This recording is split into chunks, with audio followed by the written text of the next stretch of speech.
Claude. What's on your mind, Ingrid? Actually, if it's something troublesome, can it wait a bit? I am positively exhausted today, so I was gonna turn in early. Don't you try to stop me, you hear? The sun just barely dipped below the horizon, yet you're already preparing for bed? Rising with the dawn and setting with the sun. Isn't that how a life is meant to be lived? I'm almost certain you have never been awake at sunrise, Claude. And how would you know that? You haven't been peeking into my room every morning, right? I'll have you know I like to rise early for my daily meditation. Uh-huh, sure. And I've decided to quit my pursuit of knighthood. At least try to make your excuses more believable. And that yawn just now. You didn't even bother covering your gaping mouth. One would never know you're of noble birth with how you conduct yourself. You need to relax, Ingrid. Deep breaths, okay? A yawn can't hurt, I swear it. Freely, you'd better get a hold on that attitude of yours. Otherwise, that pretty face is gonna get all twisted up with angry lines. Guys don't like gals who are always griping at them. Try a smile every now and then. Here, let's practice. On 3. 1, 2, 3. You're actually telling me to smile more, aren't you? How common? Since you're so insistent upon telling me what my face should be doing, perhaps my blade can restructure your face with a more permanent smile. All jokes aside, are you not house leader? As a leader, you should set a shining example. A position such as yours comes with responsibilities. See that you consider them more carefully in the future. Eesh. And just how long do you plan on lounging about yawning like a slob? At least lounge in your own quarters. Okay.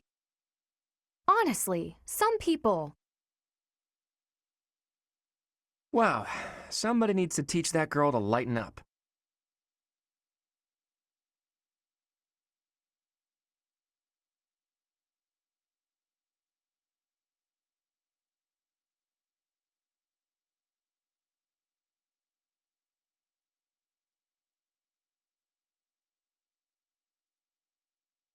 Ingrid, hello.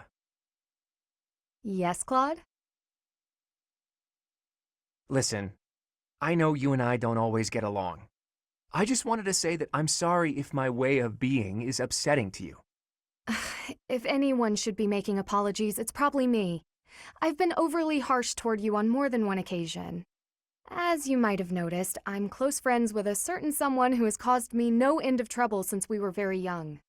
You remind me a bit of him, and I think I've projected my annoyances at him onto you, at times. You're talking about Sylvain, right? Huh. Are he and I really that similar? Not in every regard, no. You certainly seem to treat those of the opposite gender with quite a bit more respect, for one thing. Well now, I'll take that as a compliment. You also speak to me in a much more amicable manner than my dear friend ever does.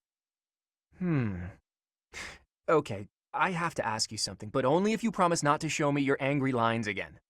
Doesn't that straight-laced personality of yours make life harder than it needs to be? I feel like there are plenty of people who'd like to get to know you better, but who are scared off by your, well, intense attitude. Oh, really? Really. I'd say that especially applies to most of the folks you go around giving lectures to. We're all friends here, Ingrid. We all trust each other with our very lives on the battlefield. Shouldn't we try to accept each other? You have a point. I sure do. Besides, with a cute face like yours, I bet you could win anyone over if you just threw out a smile now and then. I've got better things to concern myself with. In any case, you speak as though you know so much about wooing the masses. But I would wager that many of our classmates find it difficult to trust one as slovenly as yourself. Oh, another lecture. I see you took my words to heart. Look, let's just call a truce, shall we? How about we agree that we could both learn something from our chat today? If you'll make an effort to smile more, I'll try my best to set a better example for everyone. That seems like an unreasonable thing to ask of you. I wonder if you're capable of such a thing. And it's perhaps equally wild to ask an ice block like you to melt. But let's give it a try. What do you say? I suppose it's only virtuous to ask as much of myself as I'm asking of you. Very well. I accept your challenge.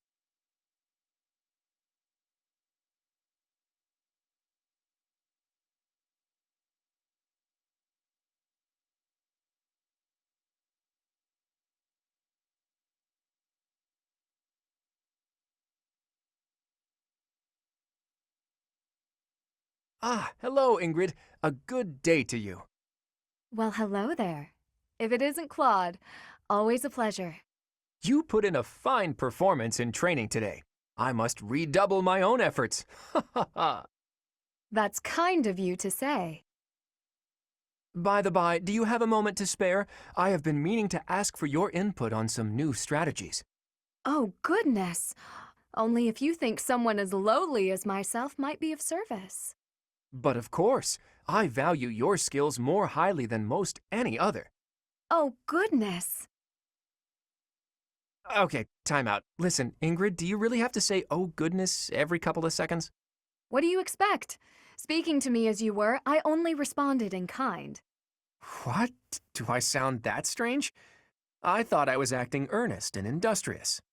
I mean, yes, you do. You sound nothing short of ridiculous. Sheesh. Have you looked in a mirror lately? You're the one who's been walking around like Queen uptight. Excuse me? I'll admit it was a bit forced, but it certainly doesn't warrant such a title. Look, this was fresh and fun for a while, but maybe it's time we called it quits. Acting like this isn't us. We're just going to make everyone think we've gone mad. I agree. I must say, I have an easier time getting on with you when you're you, in all your you-ness. Come to think of it, you've always been more reliable than most anyone I know, when it really mattered. Well, thanks for saying that. I think I liked you better when you were a bit pricklier too. I've gone so long without hearing one of your lectures, I'm almost starting to miss them. I'm sure I can remedy that for you. I didn't mean you need to go all out or anything. A little restraint would still be nice.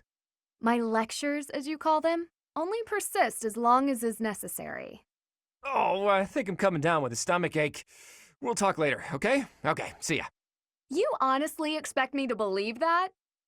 Come back here, Claude.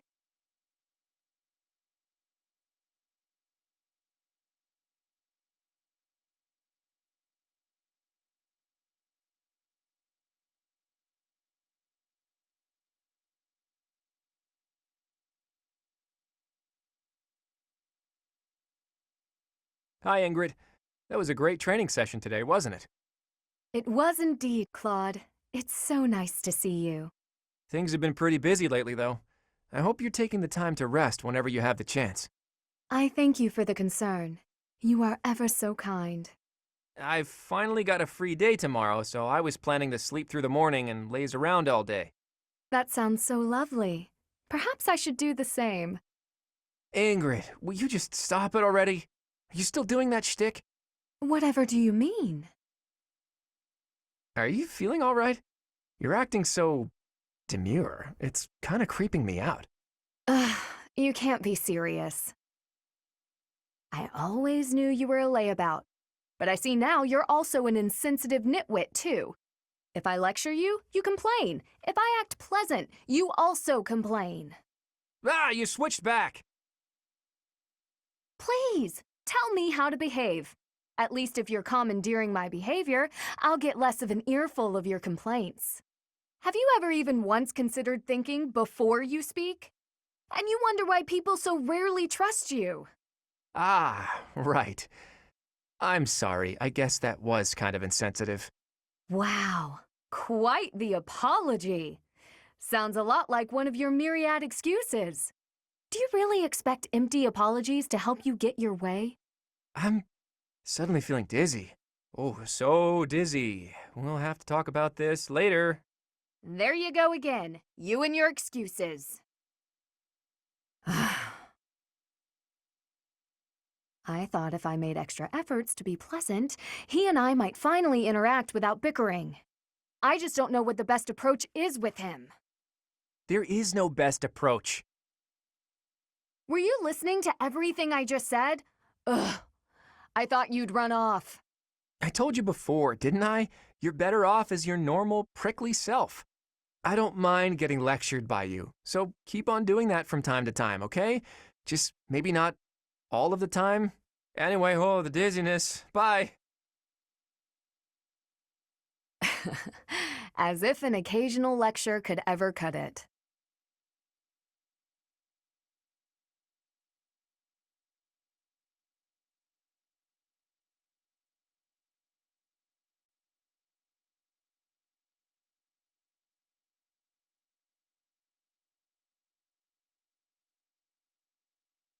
Is the water supposed to be this cold? Ah, my hand slipped again. Hey, what's that noise? What are you doing? Sorry. I'm sorry, okay? Another fine mess I've gotten myself into. What happened, Claude? You're soaked. The student whose turn it was to do the dishes today was ill, so I volunteered to take his place. The dining hall lady was on my case the whole time for breaking plates and getting water everywhere. Actually, not everywhere, mostly on myself. It was just one big mess. It wore me right out, too. I could really use a nap about now. You might be a noble with a fancy bloodline, but you sure don't act the part. Being noble or common doesn't have anything to do with washing dishes. Oh, I dare say most nobles would refuse to do it. But hey, I prefer it your way. You don't act like you're better than everyone. I'm honored that you acknowledge my greatness. And I'm rather fond of your blunt way of praising a person's strengths, too. Really? To be honest, I don't actually trust my own ability to read people. I like to look for the good in them, but that doesn't always mean it's really there. I mean, you seem like a good person, but your heart could be black for all I know. You say you can't figure people out, but what you said just now was pretty shrewd. It's wise not to trust appearances alone. I'll keep that in mind. Though, I'm not sure I should be taking advice from someone covered in dish suds. Oh, yeah, I see your point.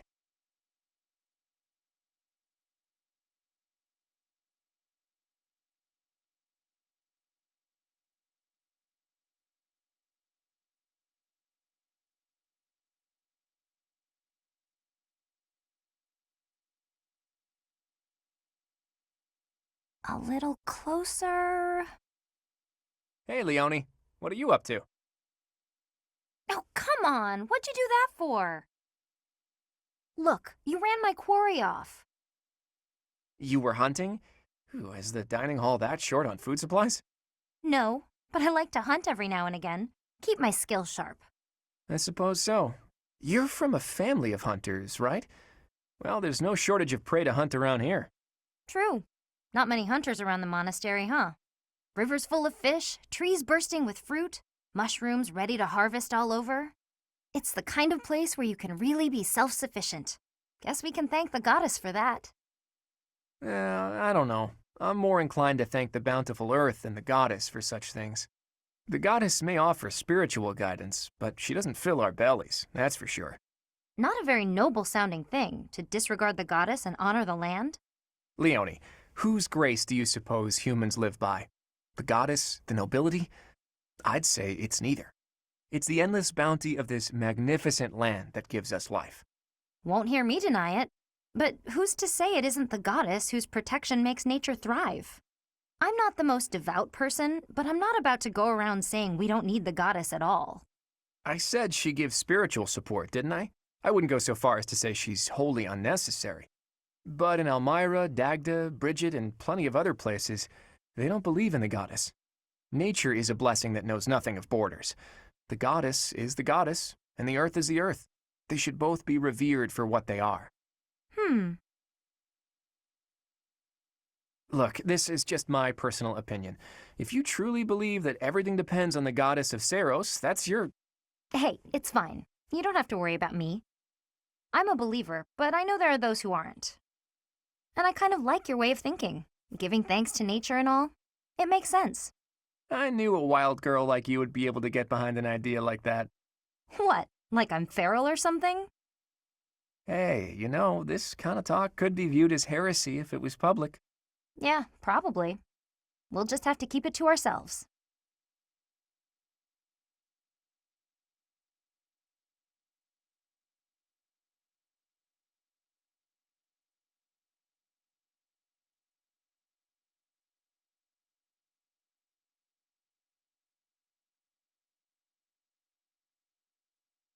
Well, we've got another battle coming up. What do you think of our chances? Winning is always the goal. At any rate, I've done everything I can to prepare. That's the right attitude. I'm sure they're doing all they can on their side, too. I don't doubt it, but however strong they are, it's no more than a Fodlan concern. Who knows how far this world extends beyond the boundaries of Fodlan? Talk of strength or weakness doesn't amount to much when it's only in relation to a tiny corner of the world. Guess you're right. Thinking about it like that, even this war seems like a storm in a teacup. Exactly. It's nothing more than an internal quarrel amongst the people of Fodlan. Typical laid-back Claude. I always like talking to you. Your perspective on the world is so refreshing. Things I thought were obvious turn out not to be. The way you think, that changes the way you see things. Common sense never tells the whole story. It's similar to what we were talking about before, about how you need to doubt yourself first. True enough, but where did you get these ideas? That perspective of looking past the walls of Fodlan, when it's all we can see in front of us. Do you really want to know? I do. But I'm afraid now isn't the time. When this war is won, I'll tell you all about it. It'll be easier for me to show you than to tell you. Show me. Are we going somewhere? It's quite a distance. You'll start to appreciate how big the world is if you go. Sounds eye-opening. I'll look forward to it. Can we call it a promise? Yes, it's a promise. But first, let's win this war and leave it far behind us.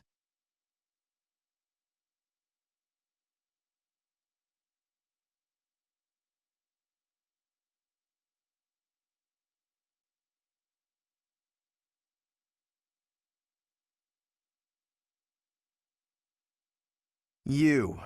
Just what are you up to? Well, if it isn't Lawrence. Yes, it is. Try not to sound so affronted. And you're just whimsically wandering the monastery grounds again, I suppose? Oh, naturally. After all, I really do adore the Garrick Mock Monastery. No, I think not. That impish look on your face does not suggest innocence. You are up to something. Lawrence, control yourself. Let's not start throwing around baseless accusations. It's not proper. This monastery is packed with 1,000 years of history. Well, 5 years shy of 1,000 if we're going for accuracy. Those pillars, these walls, even the floor, they've all seen more than we can possibly imagine. Our distant ancestors may have walked these very halls. Doesn't that excite you? Perhaps if this were a discussion about art, but I'm afraid walls and floors are not sufficiently interesting to hold my attention. Nor will they suffice to distract me from what is plainly suspicious about you. House Regan was on the brink of collapse until they suddenly revealed you as their legitimate heir. That was only a year ago. Where were you before then? Are you even a true heir to House Regan? If I weren't truly of House Regan descent, how do you imagine I acquired my crest? A crest is insufficient. I am referring to your noble disposition or lack thereof. Well, that's what I came here to hone, after all. I can only hope that you will assent to instruct me in the art of snobbery, Professor Lawrence. I do not think you grasp the significance of the responsibility you bear. Do you even know what it means to lead the Leicester Alliance?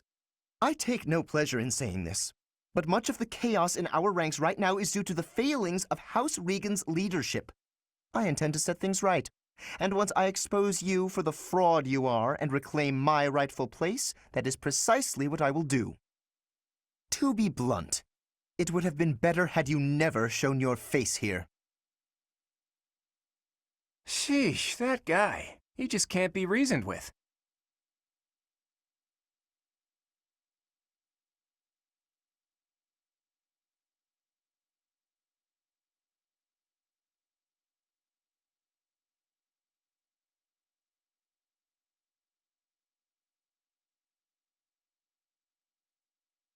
Claude, are you aware of the most recent conflict within the Alliance? Hello to you too, Lawrence. And you'll have to be more specific. The Alliance is always bickering over one thing or another. Margrave Edmund is raising objections over the assignment of his troops to the eastern defenses. If you please one noble, another will only gripe. No matter what happens, there will always be conflict. That is just the kind of lackadaisical attitude that causes more conflict among us than necessary. Now, listen to me carefully. House Edmund may not hold much land, but the land they do control is quite rich. They also maintain a thriving port. Their influence is poised to rival even the most powerful players in the alliance, yet they claim they cannot spare a fair share of troops? Do you find it acceptable to let such an obviously unreasonable objection stand? It's not as though the threat of Elmira to the east has proven all that threatening of late. Such negligence! What makes you so certain the Almirans will not attack us tomorrow? If certain dukes hold back their proper share of support, it will only serve to weaken House Goneril's hold of our eastern flank. Calm yourself. I am well aware that the financial situation of House Edmund is quite exceptional. However, what you fail to realize is that they're lacking in troops. They're not lying when they say they don't have that many to spare. As it were, the Almirans have been nothing but peaceful since we refortified Fodlan's Locket. And are you aware that Margrave Edmund paid the majority of the costs for those repairs? Is that so? In fact, it's largely thanks to the skilled craftsmen he assembled that the fortress is now so impregnable. I, for one, wouldn't want to attack a fortress as formidable as that.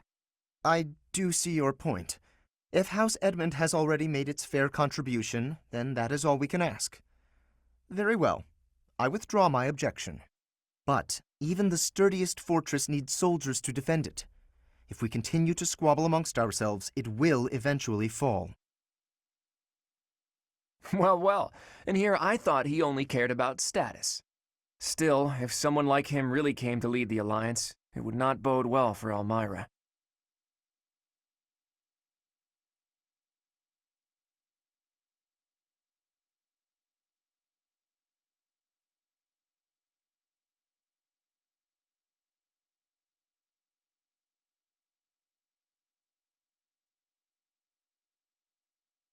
The earth nurtures the trees, and the trees bear fruit.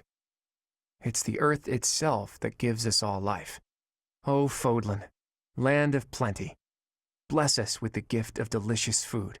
What are you doing? It's just you, Lawrence. I was disturbed by your ridiculous blather. Must you recite it quite so loudly? And can you even call that nonsense poetry when it is utterly ignorant of rhyme and meter? Ouch! You don't hold back, do you? I didn't know you were so particular about poetry. Ha! Maybe you have a secret poetry collection of your own hidden somewhere. That's absurd. Where did you hear that? And just what was that poem about? It seemed to me that you were praising the land. But is it not the goddess who nurtures the land? Should your praise not go to her instead? Of course you zero in on that detail. You really are a Fodlan noble through and through. Certainly. Aren't you? I'm not quite the same, no. Though noble blood flows within me, it can't change who I am at heart. Pardon? I think you had best clarify. Listen, Lawrence, you had ambitions of becoming the Alliance's ruler, didn't you? Would you like to try that for real? If you really want it, I wouldn't mind giving up my position. What's this all of a sudden? That is not an offer to be made in jest. I'm not joking around. I've been thinking it for a while now. I originally thought you were like a fox drawn in by the deer of the Alliance. But I was wrong. You're no thoughtless predator. You're trying to properly train the deer around you. Isn't that right? That is my intention. But the ambition is insufficient. To rule well, a certain temperament is required. When we first met, I mistrusted you a great deal, and on my father's advice I observed you closely. That is why I can say this for certain. You possess the qualities necessary to govern. A compliment? From you? That's about as rare as a deer standing on its hind legs and doing a jig. Merely a statement of fact, one that is quite relevant to the future of the Alliance. The future of the Alliance, huh? You really are devoted to your cause. Depending on your actions, I may yet see fit to seize your position for myself. Bear that in mind. I welcome the idea.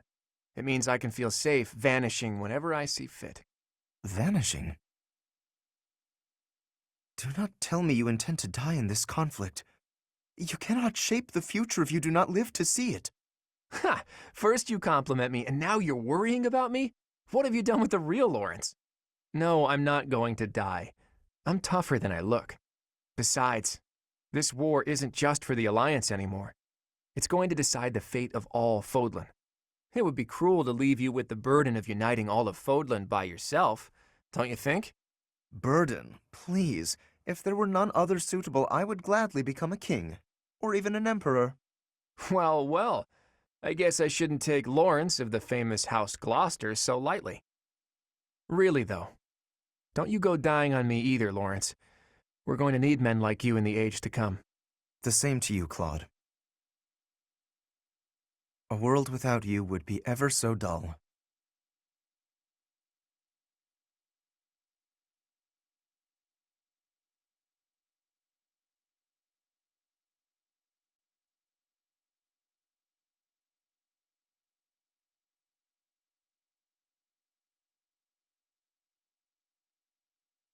Ah, so I see. If one were to combine this incantation method with the power of a crest, then in theory, it should... Hey there. Still studying, are we? Isn't it past your bedtime? Claude, I really don't appreciate you interrupting me right now. But if you don't get your sleep, you're never gonna grow big and strong. Uh-huh. The last thing I need is you fretting over me as though I'm some child. I'm only a few years younger than you, you know. Hardly worth noting. Furthermore, my grades in magic and basically every other subject are far higher than yours. Whoa there. I'm not trying to treat you like a child, I promise. This is me treating you like a princess. Now, come along, princess. Brush your teeth and get yourself ready for bed. I could read you a story if that helps. Ugh, the audacity!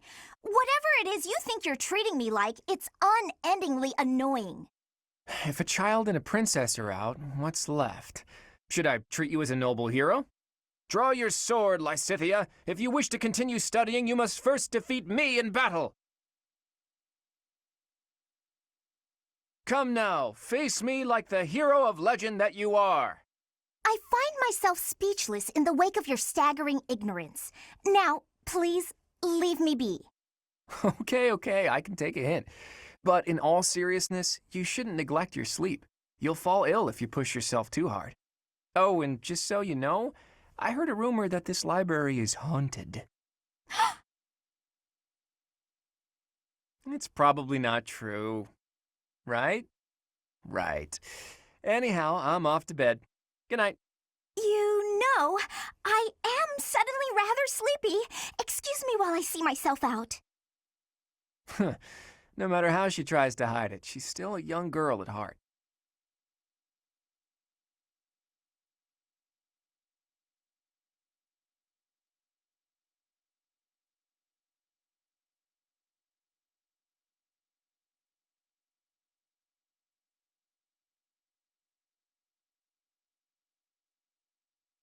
As you can see, if we were to face an enemy on this terrain, I would go here and you would go here. Hang on. If we're trying to repel the enemy, I should be positioned there, correct? Huh? I'm not sure that's the best idea. Take a closer look at this map. See, there's a graveyard over here. Might run into some of those ghosts you hate so much. Claude, will you knock it off already? So help me. If you continue treating me like a child, I'll... Easy there. I'm sorry, okay? Just don't start blasting off any spells in here. I've more pride than to turn an unarmed soldier to cinders. It wouldn't kill you to speak to me as an equal when we're discussing matters as serious as this. Actually, I see you as more than an equal. There's no questioning the power you wield. And I was being serious about the formation just now. The bit about the ghosts was just me having fun with you. Or trying to. You're so smart, I figured you'd catch on to that right away. But back to the formation. Can you see why I arranged it like I did? The area I want you to guard requires the ability to adapt to an ever-changing situation. Who else could I trust with such a difficult task? You're my best bet for something like that. Perhaps that's true. Think back to the times we fought together. When have I ever treated you like a child on the battlefield? I depend on you, Lysithea. I value your power almost as much as I do Teach's. Truly? I swear to you on all of Fodlan, I'd like to have my fun, but I wouldn't joke about something like that. I consider you a valued ally. I'll stop now before I inevitably drift back into teasing you again. Just know that I meant every word, okay? Fair enough, then. From here forward, see to it that you treat me with the respect of an equal. And I admit that you are not short on talent yourself, but don't go getting a big head over it.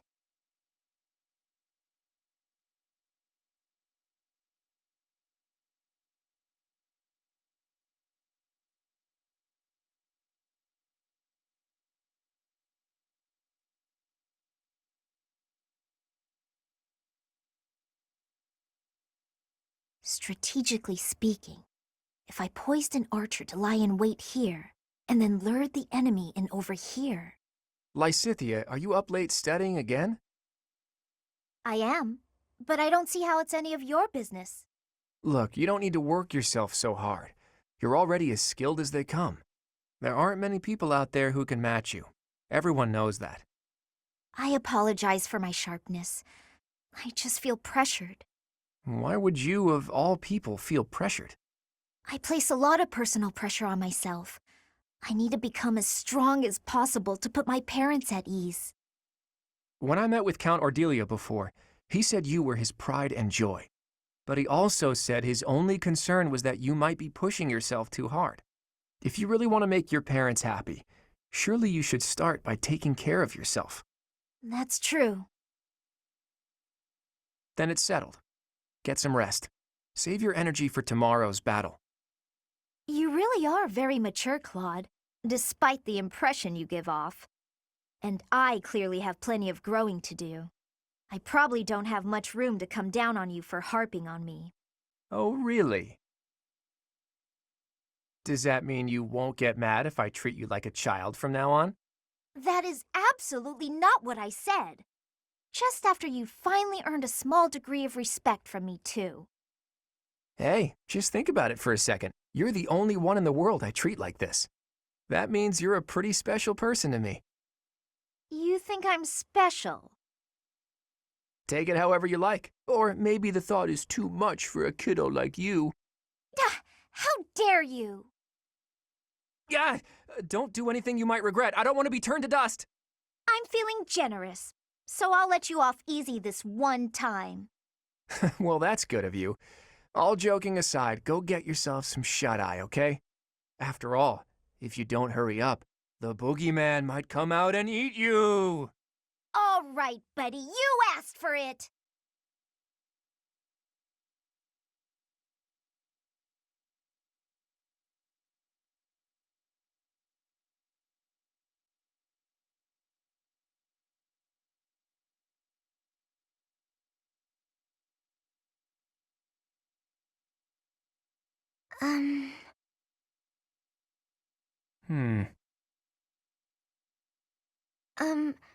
Claude?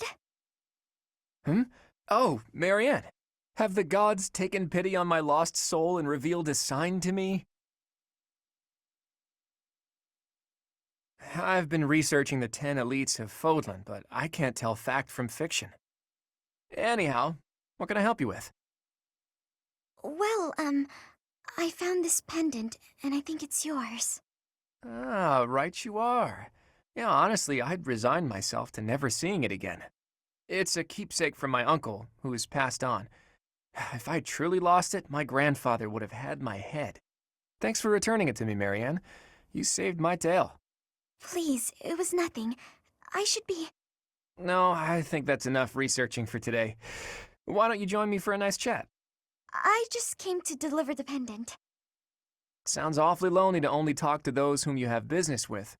Do you really dislike talking to people that much? It's just... I never know what to say. I'm sorry.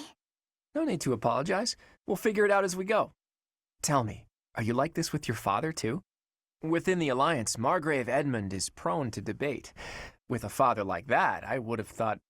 Margrave Edmund is my adoptive father. Oh, is he? I didn't know. Where were you born? That is none of your concern. I really must be going. She's hiding something, that much is clear. But that just makes me all the more desperate to know her secrets.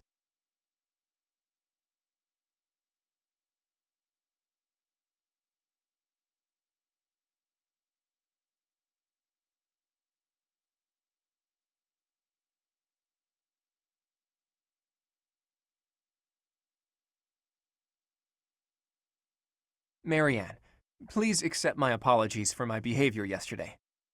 I'm not sure what you mean. Asking you about your family like that was pretty insensitive of me. No matter how curious I am, that's no way to treat someone. I'm sorry. Oh, no. You weren't being insensitive. I just didn't want to talk about it. I don't spend much time talking about myself. Not to people, anyway. If not people, then with who? Unpeople? Non-people? Well, yes. I'm much more comfortable talking to anyone who isn't a person. I was actually joking, but now I'm mystified. Who is it you like to talk to? Dorte the horse.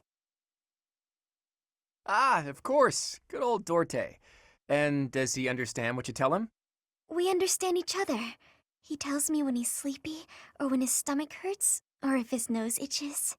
Sounds like a complainer, that Dorte. But let's table this fascinating discussion for just a moment. Now that we've gotten in some small talk, I'd like to know what you're hiding. You are hiding something, right? Your lineage, perhaps? No. If I'm wrong, I'm wrong. If it's all just idle gossip, that's fine too. But if it's something silly like, my ancestors were cursed, therefore I'm cursed, you should know that I won't accept that nonsense. That sort of thinking is stupid, and that's all there is to it.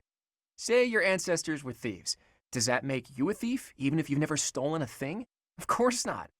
But people have burdens to bear from the moment they're born.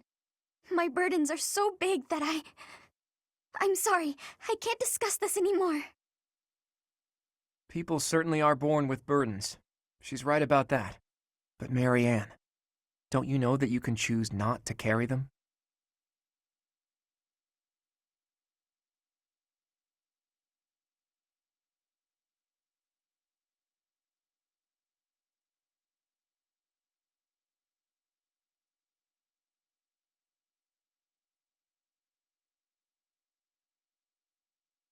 Oh, do you have an itch back there?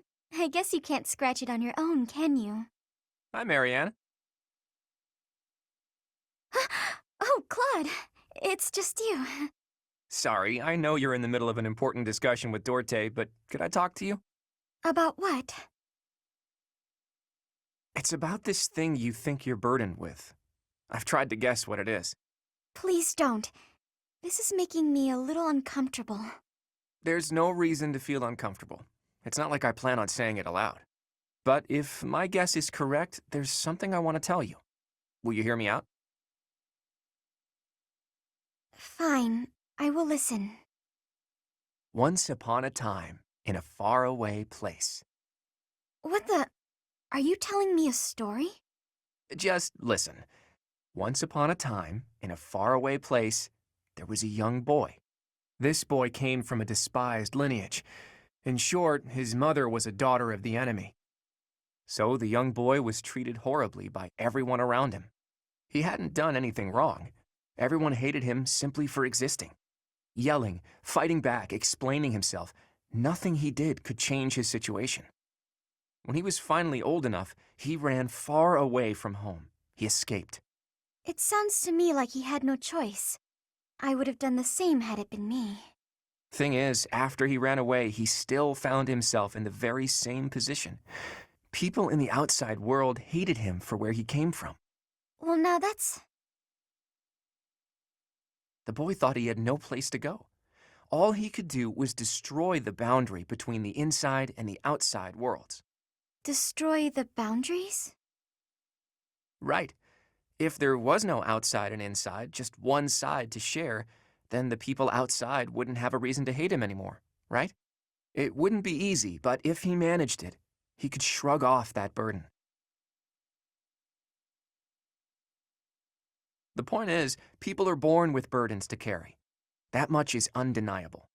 But whether they bind us or we cast them aside, that's up to us. So I think you should try to cast yours aside, Marianne. Put that heavy burden down. It's time. But I don't know if I can do it. It's okay. I'm here for you. We're the same, and I can help you. The same? Claude, we have nothing in common. Hey, did you see that, Dorte? Your friend just smiled at me. Thank you for sharing your story. I suppose I could try casting aside burden, as you say. We can try together. Let's do that. And when we're free, we can change the whole world.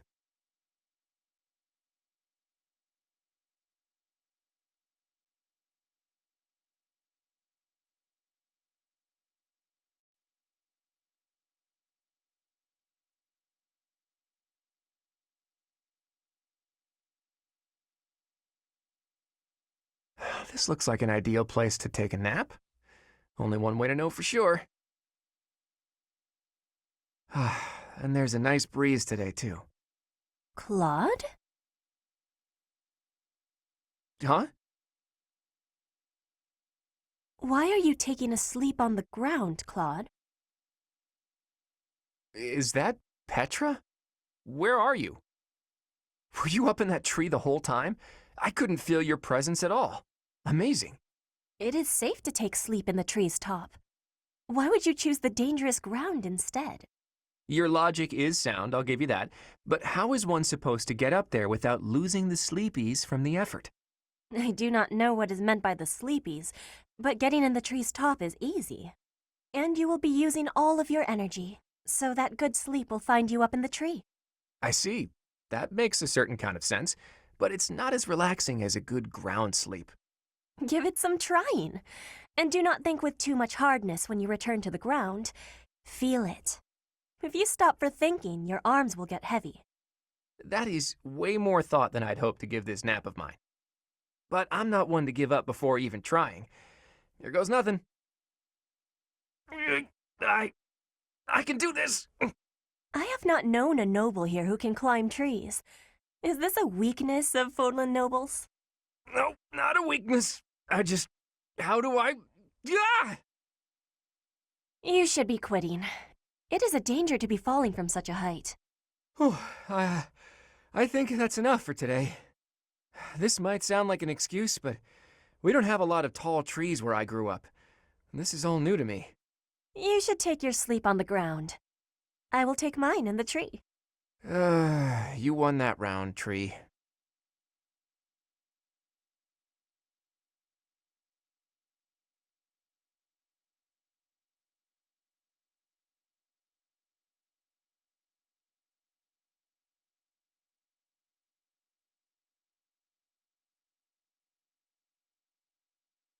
Hey there, Petra. Claude? Where are you?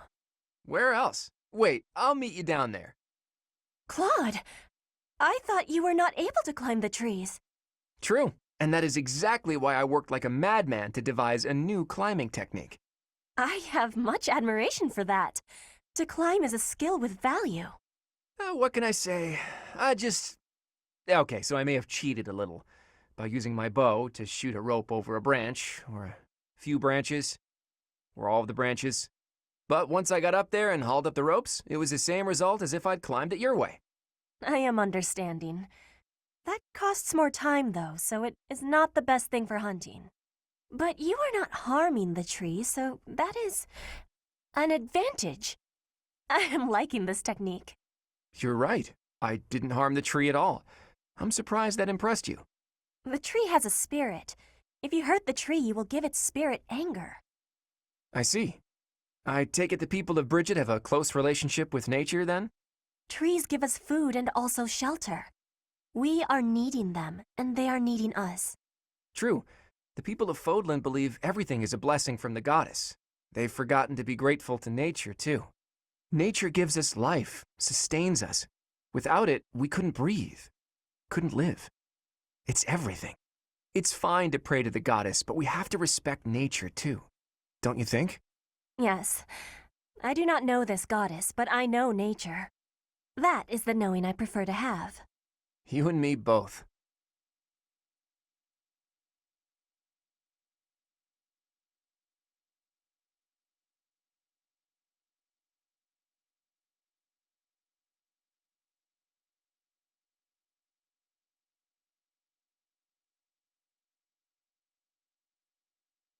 Claude, what are you doing? The training equipment needed maintenance, so I thought I'd give it a good cleaning and some oil. Why is that for you to do? If you intend to use something a lot, it's on you to take good care of it. You are a noble who does not have fear of working with hardness or becoming dirty. And you can climb trees. I am impressed. Thanks, but to be honest, I don't think being a noble really has anything to do with anything. Nobles and commoners are all equal here. We're all buddies. Even you do chores, don't you? Social rank doesn't matter when you put your life in each other's hands. I like that about this place. I have your same opinion. Status is something chosen by chance, not by a person. Everything became different when I came from Brigid to the Empire. Nobility does not stop life from surprising you. I know just what you mean. It's not like the ancestors of the nobility or royalty were selected by the goddess herself, after all. What does origin or status matter? In the grand scheme of things, we're all just insignificant mortals. Nobility isn't a matter of birthright alone. At least not in my eyes. Claude, you are very much strange for a noble. Thanks, and same to you. You're a princess of Brigid, right? If I'm a strange noble, you are too. I am normal in Brigid. In Fodlan, you are an abnormality. An abnormality, am I? Gentleman that I am, I'll go ahead and take that as a compliment. I think also that your heart is kind. I am thinking you will be a good king. I'll remember that. But for now, this equipment isn't going to clean itself. I will be helping you. We will join together our efforts. You're an abnormality, princess. A wonderful abnormality.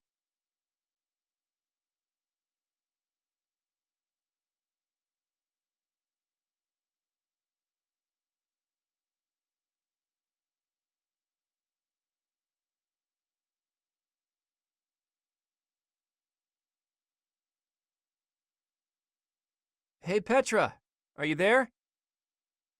Yes. What is your need? Oh, I didn't actually think you'd be here. You think I am not here, but you were calling for me. It seemed best to call out as soon as I arrived. I can never tell when you're here, and it wouldn't be good for my heart if you just dropped in from out of nowhere. When I was arriving, I called out for Claude, too.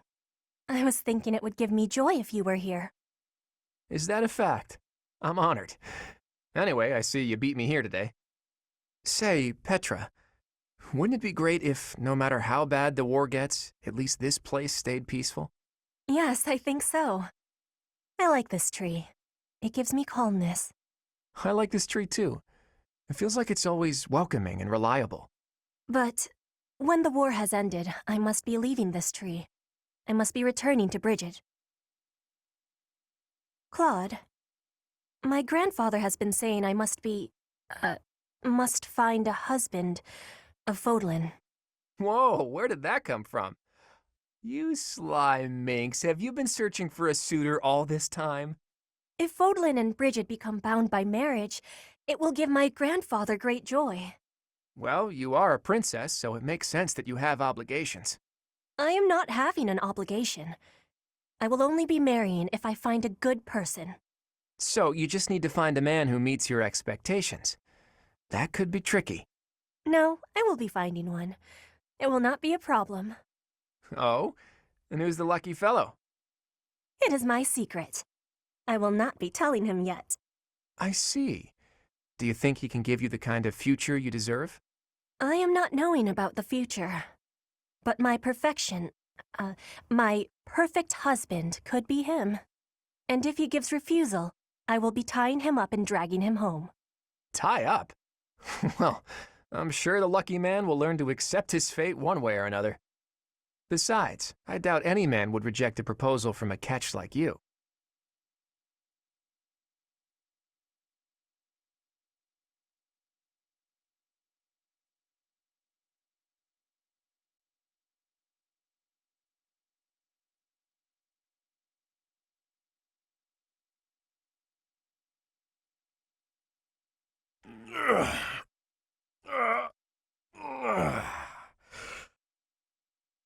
There we go.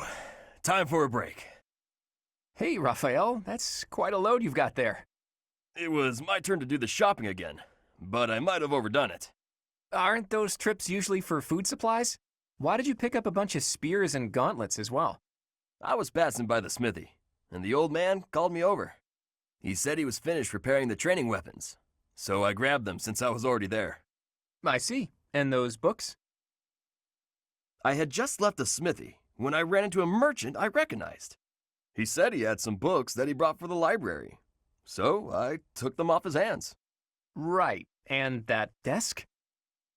Oh, this? Can you believe someone threw this away? It only needs a little work and it'll be good as new. Someone around here was just saying that they needed a desk. Of course. Now, this is just a friendly observation, but I see surprisingly little of the food supplies that we actually need. Well, I worked up an appetite from carrying all this stuff, so I had a snack on my way back. Raphael, I appreciate the thought, but you can't get so carried away with helping out like that. You helped us all right out of dinner. And now that I've seen your struggle, I have no choice but to join in this vicious cycle of charity. Here, I'll lend you a hand. All of this stuff is pretty heavy. Are you sure you can handle it? You insult me. And no, I can't. I'll only carry the books and offer my support as you handle the rest.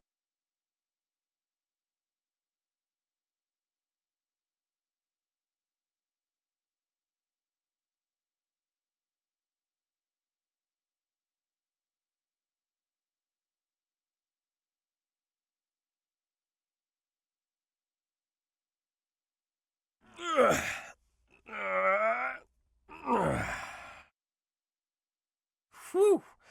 Time to rest. Hey, Raphael, this scene, why is it oddly familiar? It's almost like this stuff is drawn to me whenever I'm in town. I'm just happy I can use my muscles to help out around here. But isn't your goal to become a knight? Running errands isn't exactly a knight's job. I heard that proper knights always help those in need. Isn't that right? Well, you're not wrong, but I think most people would consider that only a small part of a knight's duty. A knight's main function is to fight and defend, don't you think? That said, I'll agree that helping anyone and everyone who needs it makes you a remarkably virtuous person, which is even better. If someone virtuous becomes a knight, they'll be a virtuous knight, right? That's about as proper as you can get. Yes, I suppose so. I, for one, would certainly look for virtue in any knight that I recruited. So you're saying I'm the type of knight you want to hire for House Regan? Absolutely. If I somehow actually manage to become the head of my house, that is. I can't see into the future, but you have my word that I'll do all I can to help make your dream a reality. That is, if you're actually able to let somebody help you out rather than helping out the whole world by yourself. I'm not going to stop helping others, but you can do me all the favors you want. All this talk of being proper is making me hungry. For my first favor, why don't you bring me a snack?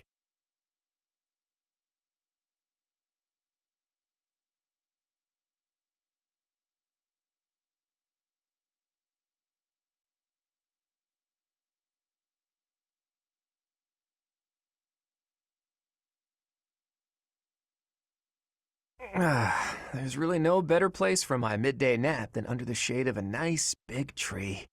The twittering of the little birds. It's like they're singing a lullaby just for me. Ah! Is that a dagger? Am I being ambushed? Claude, why are you lazing about? You should be training. Shamir! Is this your doing? Talk about unfriendly. Another inch and you would have sliced my handsome nose clean off my roguishly beautiful face. But I didn't. Fortunately for you. You know, if you wanted to give me a talking to, you could have done so with your words instead. That's how most people do the talking thing. Conversation was not my intention. Well, what then? A prank? That's not better. I thought we were under attack. I could have died from the shock. Look closely at the dagger. Is that... Right. There's a poor spider impaled on it. A poisonous spider. The tiniest bite from which can cause fever, headache, and relentless vomiting. Or worse. Yikes. I guess this little guy is more vicious than he looks. I noticed it descending towards your face. Ah, so you saved me from a certain doom. Well, in that case, I'm sorry for questioning your motives.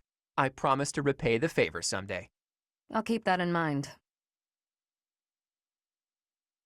Wow, so that's what the greatest sniper of all the knights is capable of.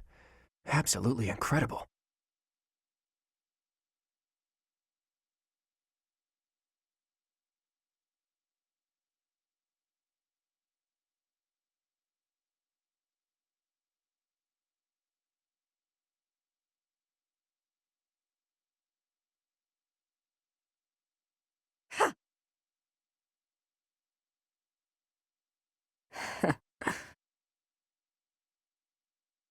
Impressive as ever.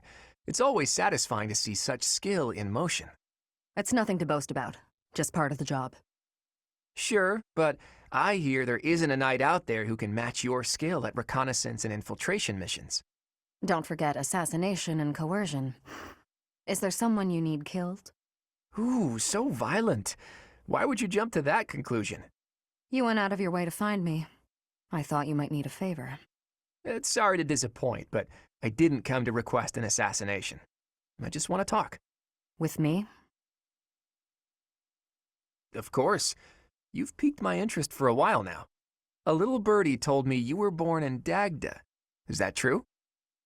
That's pretty far away, beyond even Brigid to the west. So, what brought you to Fodlan? I worked as a mercenary in Dagda. That is until I was defeated in battle against the Empire and left for dead. I see. I'm surprised they didn't take you as their prisoner. I know how to conceal myself. Yeah, of course you do. Still, with your particular skill set, couldn't you make your way back to Dagda whenever you please? That is true. I could return if I really wanted. But Rhea took me in, and I owe her a debt. I also don't hate it here. For now, this is where I belong. Where you belong, huh? That's heavy stuff. I wonder if this is where I really belong. I wouldn't know. You need to figure that out yourself.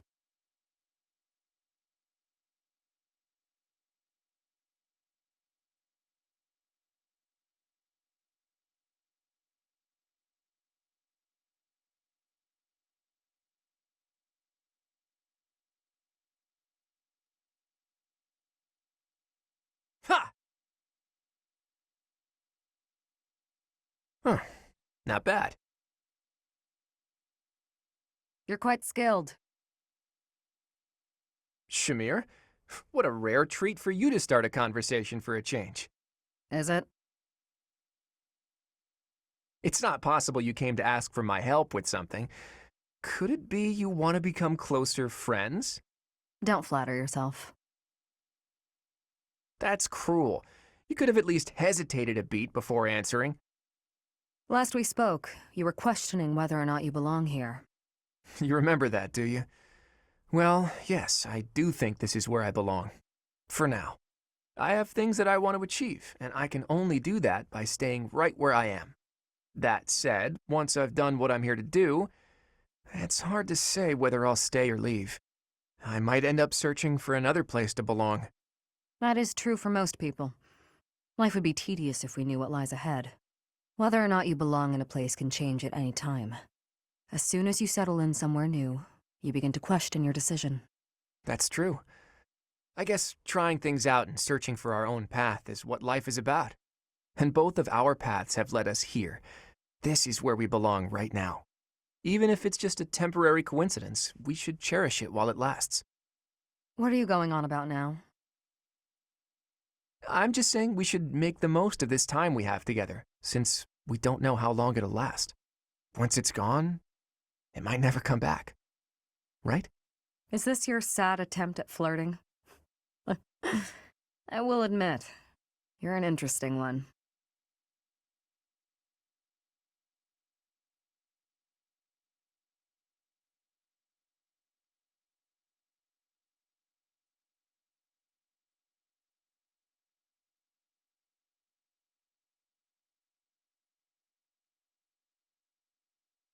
Do you remember this place? This is where your dagger almost took my nose off. Ah, yes, the poisonous spider. You really scared me senseless back then. I thought I was about to die. I would not take a life without reason. Ever since then, I've been intrigued by you. Somehow I keep returning to this spot. For a nap, I'm sure. Ha! You see right through me, don't you? But it's true that I think about you a lot. What are you going to do once the war is over? Have you decided on your next place to belong? I haven't given it much thought. Will you go back to Dagda? There was no one waiting for me there, and no reason to hurry back. Besides, I've grown accustomed to the nomadic lifestyle. I can make do wherever I find myself. Though, I may be interested in visiting Almyra. Almyra? That's a bit out of nowhere. It's as far from my homeland as possible. That's reason enough for me. And you? Where will you go? Oh, I haven't decided anything just yet. But if you're heading to Almyra, maybe I should pay a visit to Dagda. Why would you do that? Because it's where you grew up. That certainly warrants a look. And once we've both seen our fill, how about we plan to meet back up somewhere in Fodlan? And do what? We can tell each other where we're headed next. Who knows, we might find ourselves belonging in the same place again. Though if we do, I hope it'll turn out to be more permanent than this temporary coincidence. We can decide where we belong when we get there. True. The future's more fun when you don't know what it holds. I look forward to finding out, Shamir.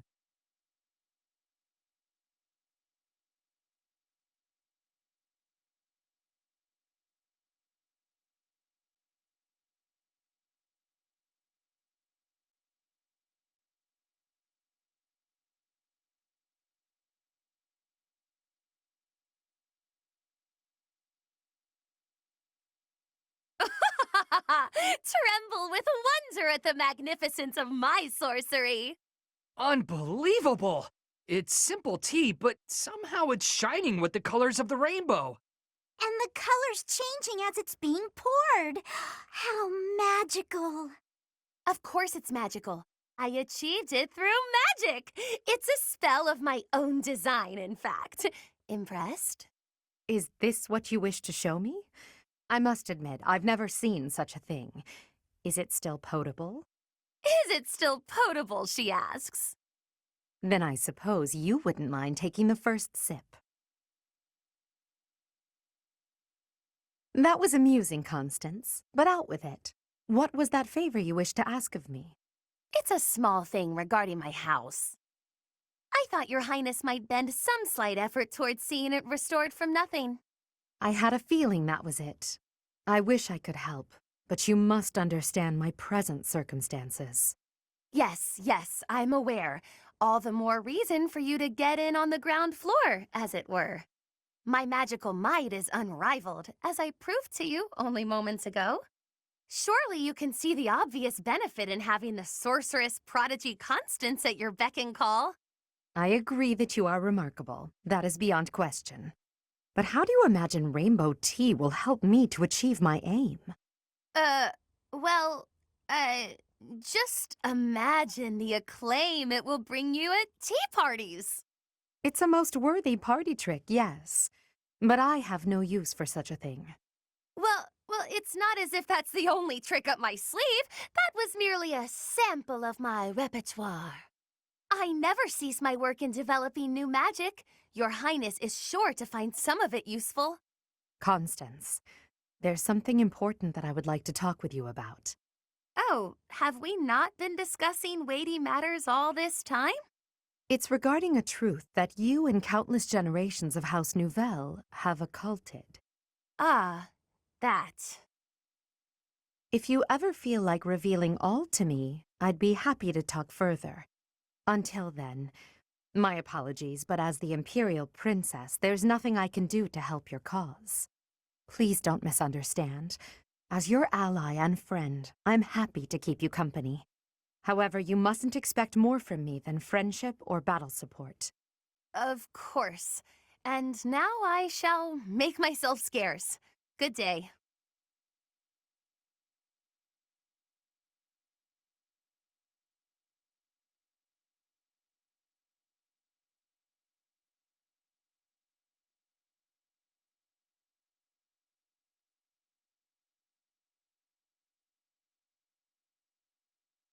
You've got a look of resolve on your face, Constance.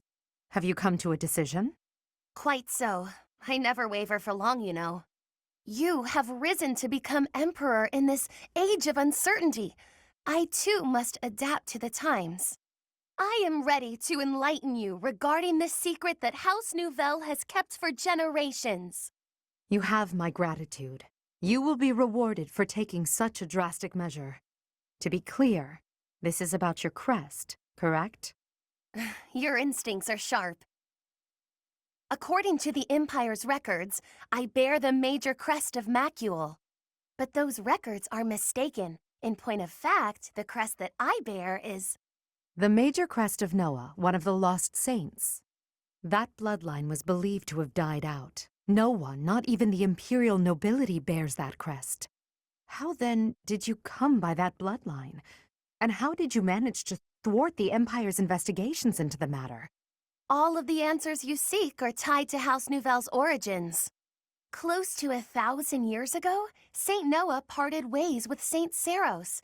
She lived out her days in seclusion on what would become Nouvelle territory. Her children obscured their origins before serving the Empire. It wasn't long before they were ennobled. I suspect Saint Noah feared that revealing her crest would only lead to tragedy. So she passed it off as the crest of Macule, which already existed within the Empire. Yes, much like Saint Macule, Saint Noah was known to be a masterful mage. Her magic ensured that any test would not reveal the true nature of her crest. Otherwise, someone may have exploited our bloodline long ago. House Nouvelle was known for producing as few heirs as possible. It was also known for keeping its offspring pure, mostly by disallowing marriage with other houses. All of that effort was in order to conceal Noah's bloodline, wasn't it? Yes, but it was a factor in our house's ultimate downfall. Our priorities were, perhaps, not what they ought to have been. In sidestepping the internal strife within the Empire, we left ourselves open to the external threat posed by Dagda. With stronger blood ties to other houses, we might have had allies in our time of greatest need. Interesting. I always had the inkling that the 6 noble houses were eager to see House Nouvelle fall. Thank you for trusting me with this, Constance. As Emperor, I swear to do all I can to help you revive your fallen house.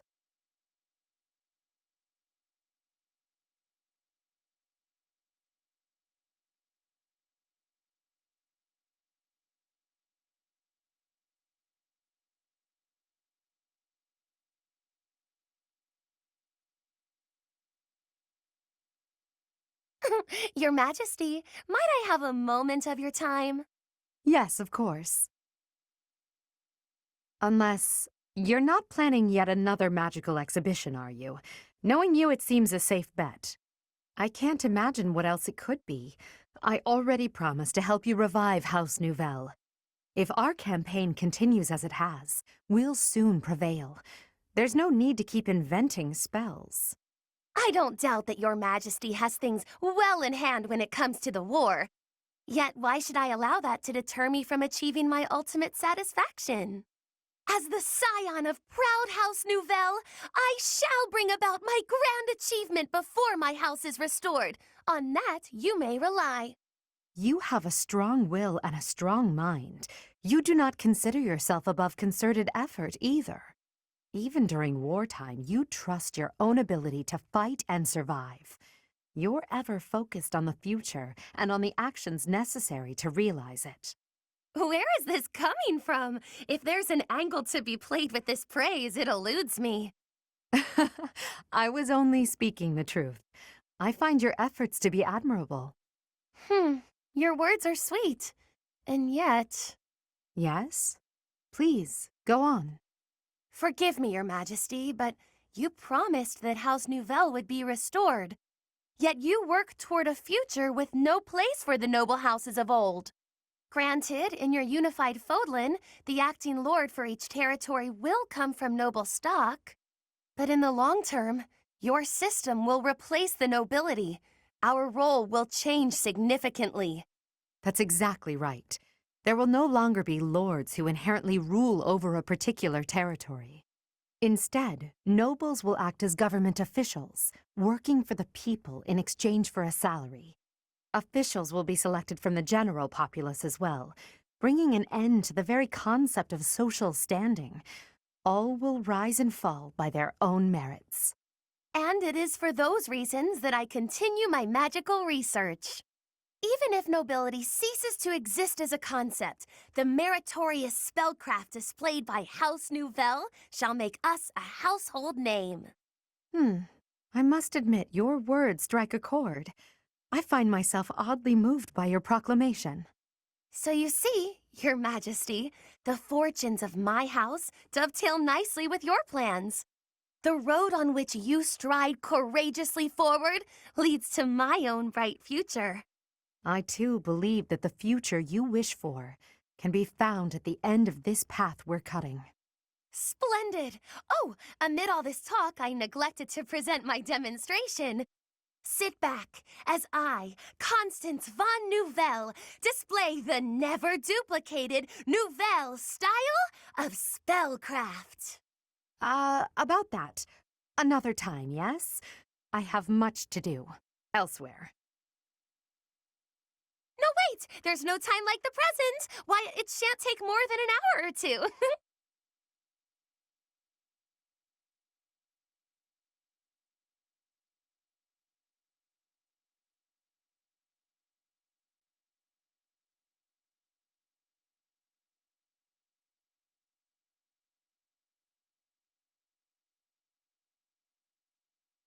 Life is a series of peaks and valleys.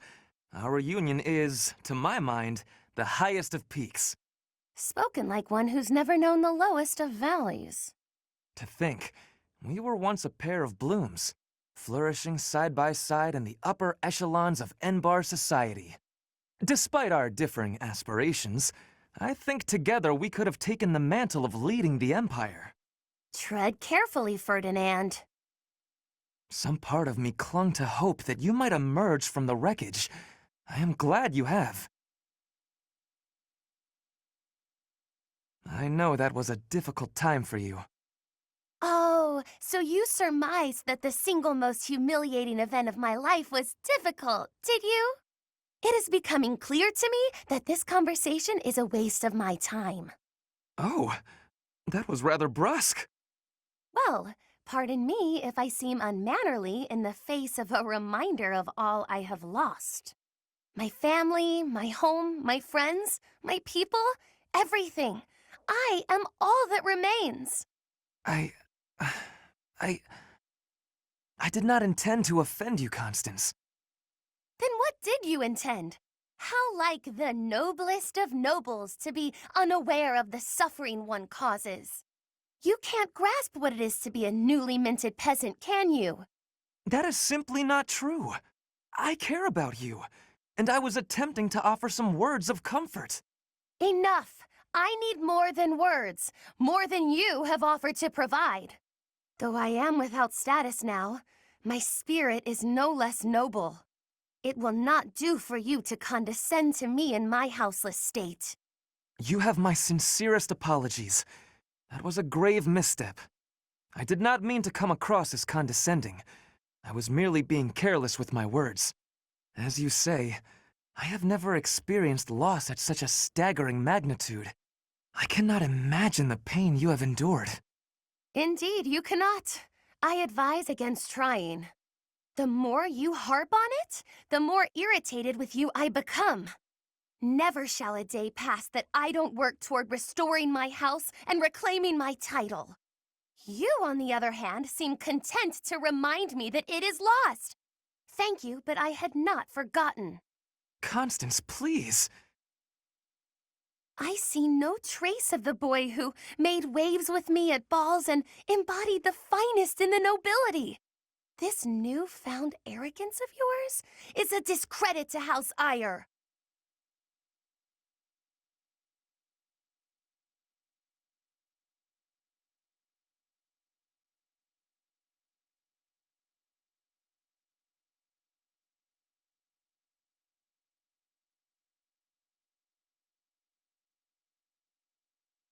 Hello, Constance. Greetings, Ferdinand. My condolences on your misfortune that our paths have crossed again. Oh, dear. I am not used to hearing you deprecate yourself like that. Never mind. Just listen. If it is an audience you require, I will endeavor to meet that need. When we last spoke, I was attempting to connect with you, to listen and show you some empathy.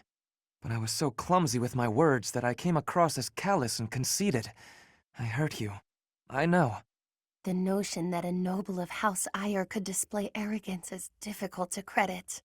That you even deign to speak to me is a testament to your humility. As grateful as I am for the honor, it would be best for us both if I take my leave. No, please, hear me out.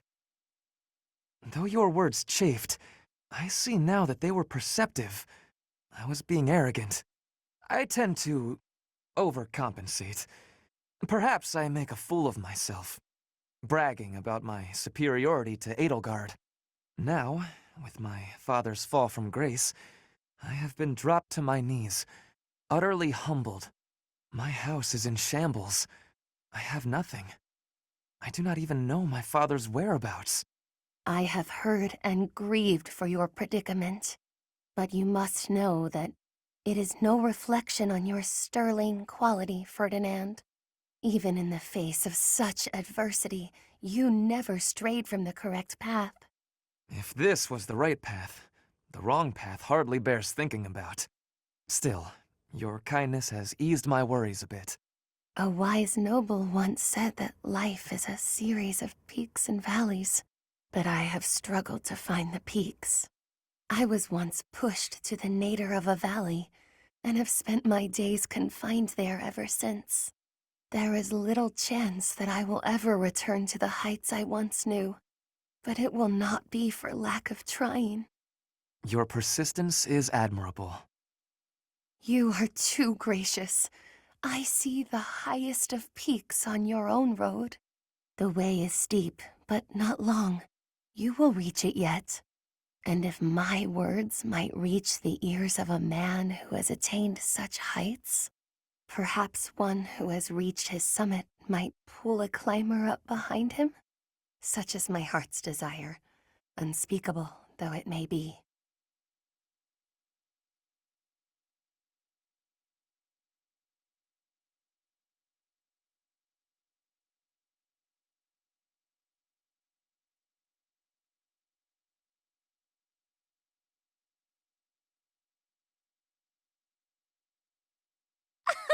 You there! Ah, is there something I can do for you, Constance? Is there something you can do? Of course there is! Well, what is it? It ought to be plain. I do not follow. Please, clarify what you mean. Have you forgotten the day I revealed to you my silly little dream? If you weren't paying attention, I shall be cross. Oh, yes. You must be referring to the oblique request you made concerning peaks and valleys. Not seeing a peak ahead of you, you hoped I might help lift you out of your lowly Precisely. You've summed it up completely. Now that you know of what I speak, I want you to forget it immediately. Act as if you heard nothing. You want me to forget the occasion you just asked me to remember. I see. Before I discard this memory entirely, might I be so bold as to ask why? Is it not obvious? I don't want my weakness bandied about.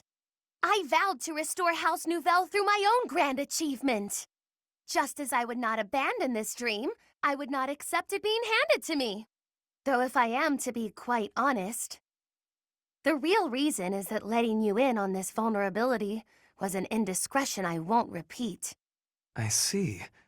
What a curious situation. I don't take your meaning.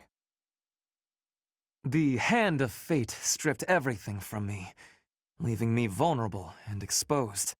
To borrow your words, I was in a valley, and a thick shroud of fog obscured the peak before me.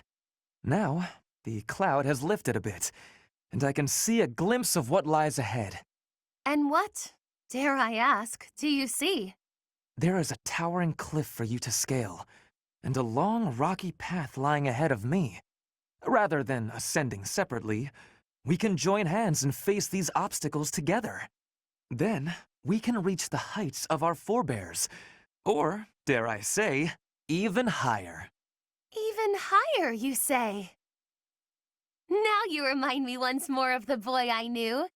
I have but one concern. And what might that be? That I shall outpace your laggardly efforts. Huh? I was being sincere, you know.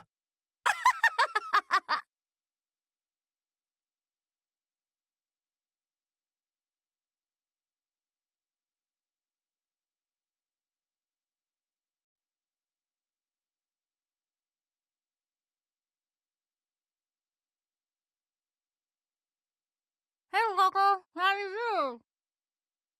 Happy! What in the world has gotten into you? You don't need to be jealous. There's plenty to go around. Happy, it would be easier to understand you if your mouth was less stuffed. Kindly finish what you are eating and then say your piece. My pleasure. Nothing better than fresh pastries. You sure you don't want one, Coco?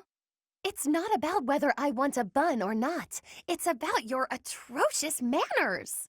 Walking around with your arms and jaws stuffed full of unwrapped pastries? There are crumbs all over your lips, your clothes. You've left a trail of them behind you. Unacceptable! Hey, I paid for them. I can eat them however I want. You sure you don't want a bite? If you don't have any, I'm just gonna eat them all. You have to try them fresh out of the oven if you want the full effect. Pretty soon they'll get cold. Oh, I'll explain in noble speak so you understand. They have a crisp, oven-browned exterior and a sophisticated, spongy sweetness lying within. Not... Not interested? That's fine. More for me. I was going to say, not so fast. Spare one for me, but only because you insisted. It would be rude of me to decline an offering made in good faith. One must mind one's manners. You're really dragging this out. Here, I'll make it easy for you. Open up. Wait, don't you... Not bad, right? I could not, in good conscience, acknowledge this as anything but delicious. Now you have crumbs all over you, too. Your form could use a little work. Next time, stuff the whole thing in your mouth at once. That's the proper way to eat a snack like this. If you ate this at some stuffy party, cutting it into sensible little bites, the experience would be ruined. I see your point. There are more types of dining in this world than I was ready to allow for. You've won me over. Let's eat them while we head to the cathedral and litter the ground with crumbs. A capital idea! Wait, no! Not the cathedral! You've lost me again, Happy.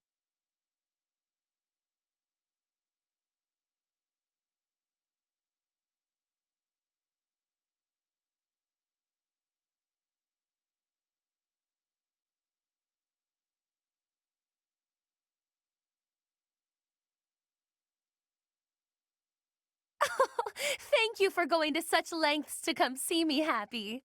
I live here, so it's not like I had to travel a long way. Do you need me for something, Coco? Need might be an exaggeration. Good, because I was just headed to bed. It's nearly sunset. Have a good night. Wait, no. Just because I don't need you for anything doesn't mean you may go. Need isn't quite it precisely. How to broach the subject nicely. Nice rhyme. Are you dabbling in poetry now? Don't be daft. Anyway, I need you for something. You could have just said that from the start.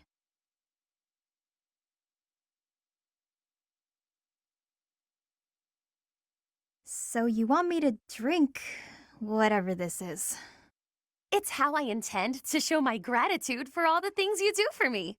Right. Everything I do for you. Such as... what exactly? Oh, you know, the pastries, the dried meats, sharing your fruits. Oh, like when we ate those currants and you got juice all over your face. Must you bring that up every time? It took me hours to get the stains out of my favorite fan. I thought it was funny. So, What's this drink you gave me? It smells good, but it looks weird. It's all the rage amongst the elite now. They call it coffee. It's derived from rare Dagdan beans, which are roasted, ground, and then boiled over water. That's a lot of effort to make hot bean water. Nobles find such inventive ways to waste time. Hold your criticism until you've tasted it. And taste it quickly, please. This is a beverage that one must drink hot. All right, I guess. Well, your verdict? Whoa. This is not what I expected. It kind of tastes like mud, but also it's delicious and I never want to stop drinking it. Exactly my reaction! The flavor is so striking that one trembles for more. All gone. Got more? Indeed, I do not. The coffee bean, as I mentioned, is rare and thus expensive. They are not easy to procure. Though, if I could restore House Nouvelle to its former glory, I might have means to acquire more. On second thought, never mind. You don't have to go to all that trouble. Oh, but I was going to restore my house anyway. It just may be some time until my finances improve. How about we go to the woods and find some fruit trees like we did the other day? Fresh fruit might not be as fancy as coffee, but it's good enough for me. Come on. If that's all you desire, I think I can indulge you. To the orchards!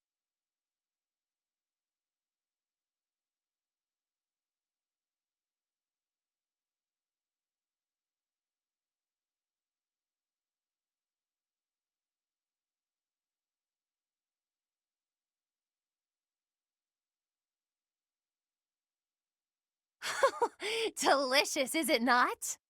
There is little that can rival the taste of a freshly caught fish grilled to perfection over an open flame. I prefer mine with a pinch of salt. Look at you, eating regular food like the rest of us regular folk. It's only temporary. A fish from the river is a coin saved at the marketplace. My project will require every bit of gold I can spare. Plus, there's a war going on. We've all got to save money however we can. Constance, what is that shabby meal you're eating with such lowly company?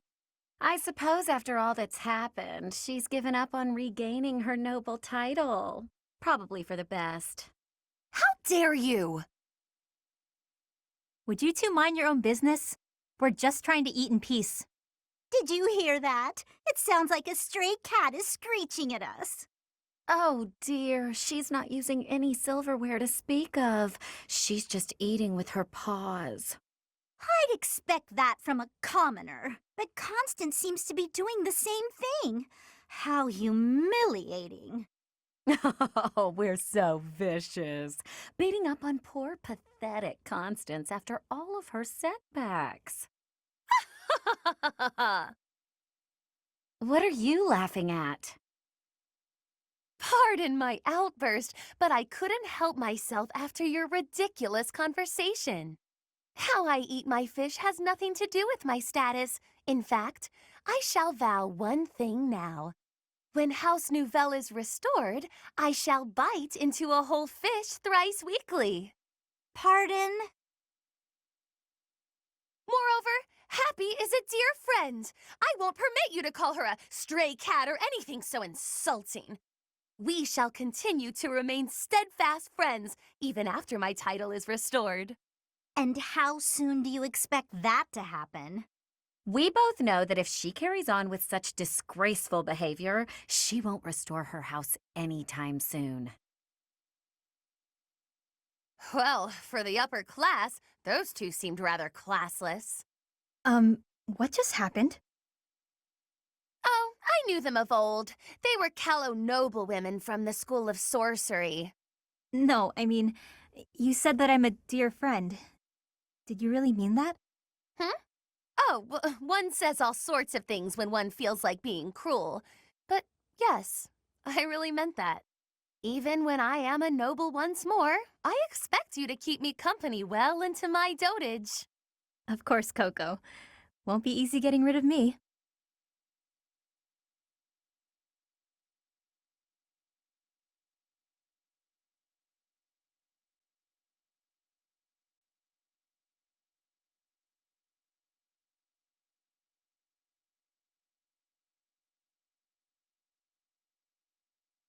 Well, well, look who it is.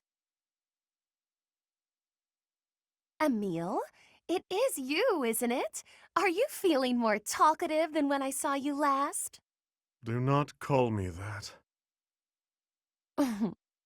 Oh, look at you. From professor at the Officers' Academy to an Imperial General. Though you seem idle enough now, might you spare a moment for a proper apology? Could you not have even informed me when dear Mercedes left House Bartels? To say nothing of the scandal you caused. Granted, I can hardly blame you, that family being what it was. But did it never occur to you that I ought to have been consulted? We've only known each other since childhood. Such callousness, such rank insensitivity. Emile, are you listening? You think you can escape? I won't be denied this time. You may think yourself skilled with a blade, but remember that my spell work is peerless. Dealing with you would be no more than a murmured word and a flick of a finger. Restrain yourself, Constance. I am the model of restraint. On the contrary, Emile, it is you who insists on being so. I said not to call me that. You know I've not slipped from using General Jeritza in public, and this is the thanks I get.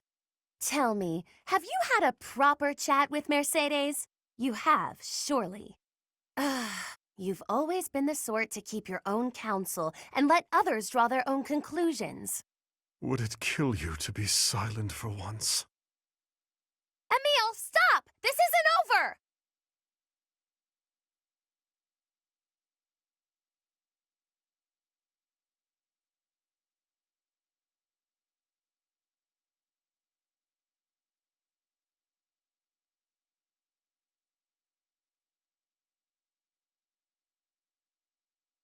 Hey.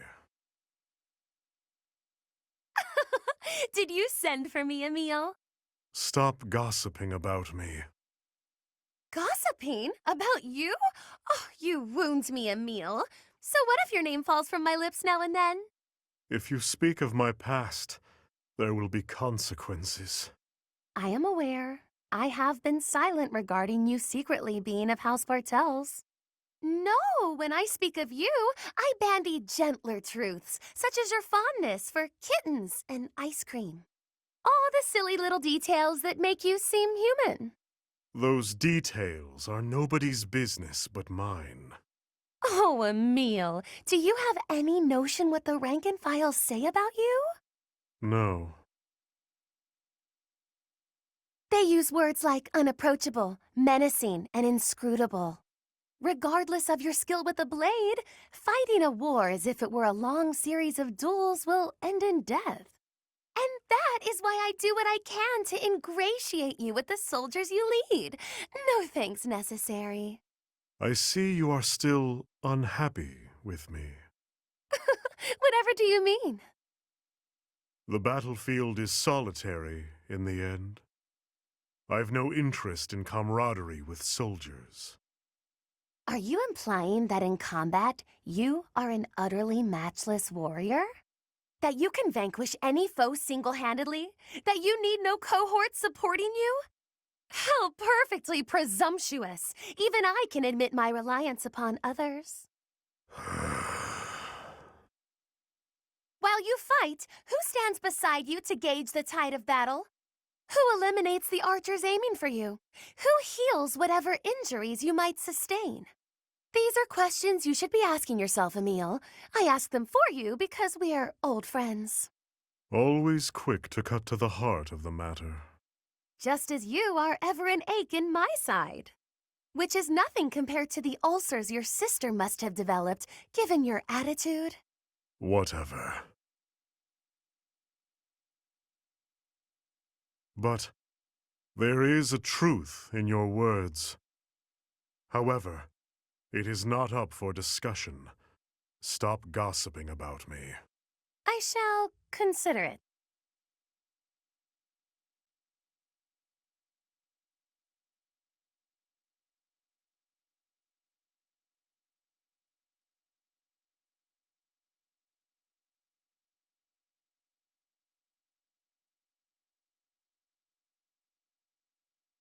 I must thank you, Emile. Why? You came to my aid in that recent skirmish. I loathe being in anyone's debt, so I brought you something as thanks. How it warms my heart to see you taking my advice about learning to work with others. I do not recall. You don't recall working with others? Or you don't recall coming to my aid? My memories from battle are always a blur. The creature that you saw is me, and is not me. That sounds perfectly meaningless, and yet, I may know exactly what you mean. That aside, this should serve to balance the scales between us. Here. This... It's the same variety of flower you would give to me. Those many years ago, I found it at a florist in town. Though I suppose your memory of those days isn't as sharp as mine. I remember this.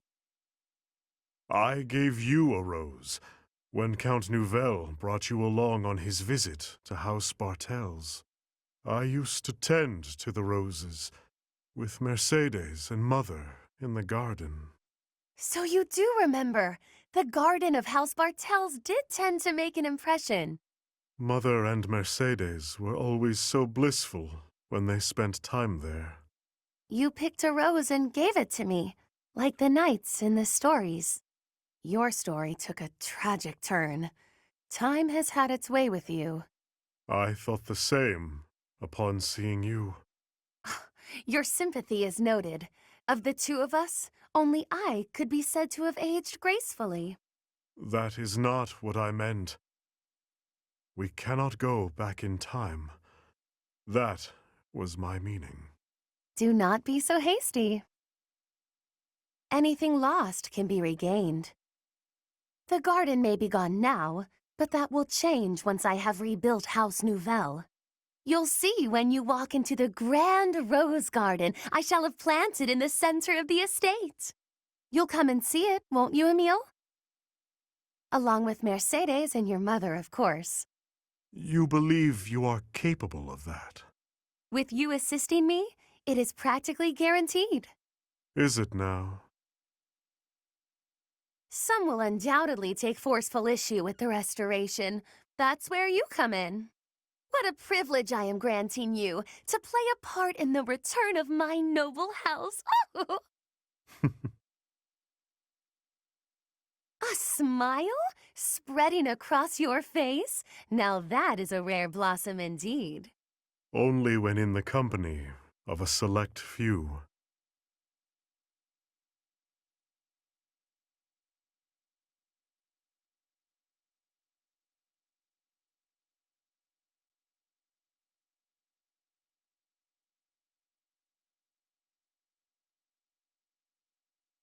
Am I in bed dreaming, or is that you, Mercedes? How serendipitous it is to see you again. Yes, and here we are. You were so small when I saw you last. How you've grown. I cannot express how worried I was to hear that you had left House Bartels. I was turned away any time I asked about you, and of course Emile would never tell me anything. I'm sorry. There was so much going on in House Bartels back then. But enough about all that. How are you, Constance? I hear you've had hardships of your own. Indeed. House Nouvelle is no more, and I went alone to the School of Sorcery. Oh, you went to the Royal School of Sorcery? Just before I began at the Officers' Academy, I was studying there as well. You were? It must have been after my graduation in 1177. That was the year I enrolled. We probably just missed each other. No! You mean to say that if I had stayed a trifle longer, we could have been reunited sooner? It seems so. Ah, dear Constance. When we were little, I thought of you as my little sister. But now that you've grown up, I think our roles might be reversed. I'll be looking up to you now, and maybe even asking for your help sometimes. You'd ask for my help? I never thought I'd see the day. And yet you're seeing it. You know, I had another friend at the school. Her name is Annie. Why don't we all have some tea together? I'm sure you two would really hit it off. You must mean Annette. Yes, I would welcome the chance to have a long chat with her. I'll prepare the tea straight away. Oh, no need to rush. The tea isn't going anywhere. Don't be ridiculous. Time is always of the essence. Why put off for later what I could? Constance, I wonder what's the matter. Did something happen? Mercedes, sharing your precious time with me is perhaps more than I deserve. What do you mean? Why sit with me when you could share your tea time with someone else? I shall instead stand and serve the tea, though if my presence still proves to be a burden. Goodness, of course it isn't. Are you feeling all right? My feelings are immaterial. Pardon me while I fetch the tea leaves at once. Until a moment ago, everything seemed all right. Why did she change so suddenly? I'll have to ask her what's going on.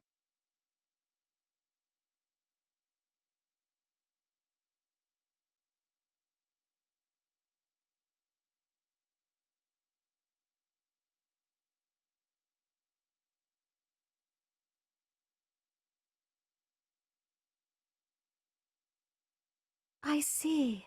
The sunlight brings back painful memories in you. I'm afraid so. Please forgive my behavior from before. I cannot abide these indiscretions of mine. That's all right. The way you always work so hard day and night, it's no wonder it's had this effect on you. You work harder than anyone I know. I've always been impressed by that, Constance. That means a lot to me. You know, at the School of Sorcery there was a professor who specialized in magical cures. Why not write her a letter?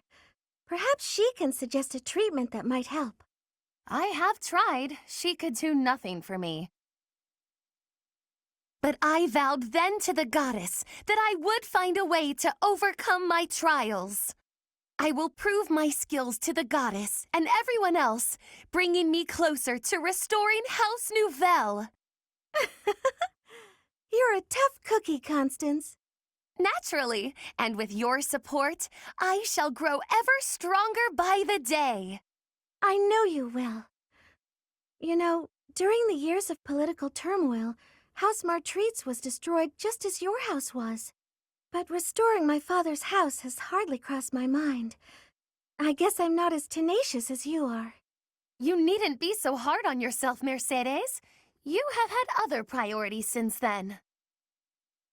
Oh, I've just had a grand idea. What is it? You ought to try to reinstate House Martritz. Oh dear, I'm not sure that's possible. Nonsense! If I can restore my own house, then you can restore yours. As we work to further our own like goals, we shall learn so much that we can share with one another. You make it sound so simple. How would I even go about that? That is simplicity itself.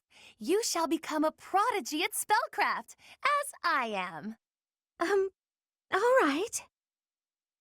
I shall master the black arts, and you shall master the white. The world will know us as sister sages. I see. Our names shall ring out across Fodlan, earning us the titles we rightly deserve. I hope you won't mind me saying so, but this plan seems to have gotten a bit far-fetched. Oh no! Not if you join me, Mercedes. Where one may fail, together we are bound to succeed. She has such big plans, perhaps too big. In that way, at least, she's exactly the same as when she was little.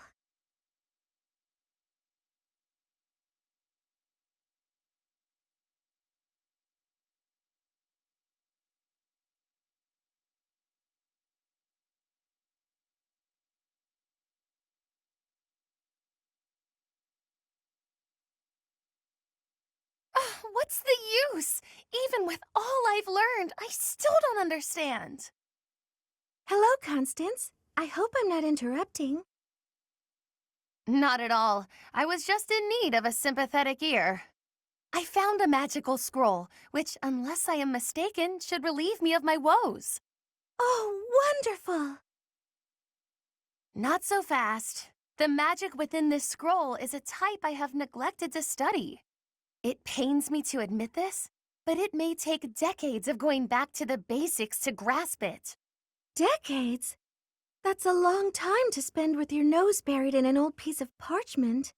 Why must the goddess dangle a solution before me, only to cruelly pull it away? There's no need to despair. To tell the truth, I like you just as you are. You do? Why? Those low moods of mine have never done anyone the least bit of good. You're like a little sister to me. Nothing you do will change that, not even a little bit. Really? Of course, you're my sweet Constance, and I like you just as you are. I see. Perhaps my moods are not the great burden I thought they were. Oh, I'm sorry. I didn't mean to pressure you. No matter what decision you make, I support you. I felt no pressure, I assure you. It's more that I feel embarrassed to have been embarrassed. I'd put so much effort into finding a magical means to alleviate myself that it never occurred to me that maybe all I needed was to accept myself. What will you do with the scroll you found? Oh, I'll continue to research it, for research's sake if nothing else, but I may have no need of it. It's not as if these moods of mine have ever hampered my efforts to restore my house. And I am as a sister to you, no matter which face I present, yes? Nothing, no mood, no foe, no obligation, will keep me from honoring my sisterly duty to protect you. We can protect each other. Good. It is settled. Now we can begin the hard work of reclaiming our titles. Absolutely. We'll become sister sages and restore our houses to their former glory. You understand the plan perfectly. If we walk this path together, it can only end in triumph.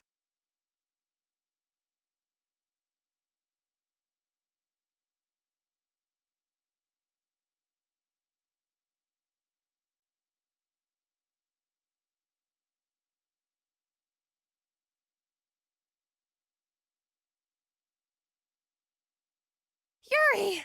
Halt! How dare you make me run all over the monastery? Calm down. That was all on you, shady lady. Shady? You know full well I'm sensitive about that. It's as though you wish to be incinerated.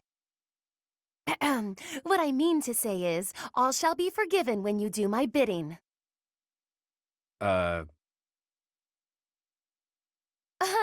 I know. It's an honor I don't extend to many. You have the rare opportunity to aid me in realizing my dream. I shall rebuild House Nouvelle. Nobility will be mine again, and the glory of my esteemed family will once more reign supreme. Blah, blah, blah. Restore House Nouvelle, blah, blah, blah. Will you just stop? You're making my ears hurt. I am but an insignificant and beautiful creature. Surely there's nothing I have to offer for your plight. Your facade does not fool me. I know you for what you truly are. With the nobility's backing, Western Fodlan's underworld is yours. Everyone has heard whispers of the savage mockingbird. That is you they refer to, yes?